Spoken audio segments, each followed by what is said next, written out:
بیماریوں سے بچنے کے صرف 3 حل۔ دوستو، اگر آپ نے ہمارا چینل سبسکرائب نہیں کیا تو ابھی کر لیں۔ نمبر 1، چھینک کو روکنا۔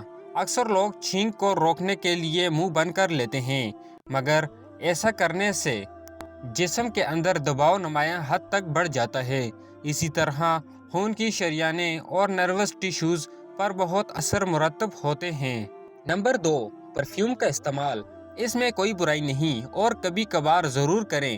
اکثر پرفیومز بنانے کے لیے، یعنی ان میں تیز خوشبو پیدا کرنے کے لیے جو اجزاء استعمال کیے جاتے ہیں، یہ اجزاء متلی کے سر چکرانے اور غنودگی کا باعث بن سکتے ہیں۔ کھانے کے بعد فوری دانتوں کی صفائی۔ ڈینٹسٹ طویل عرصے سے مشورہ دے رہے ہیں کہ کھانے کے کم از کم آدھے گھنٹے بعد دانتوں کو برش کرنا چاہیے۔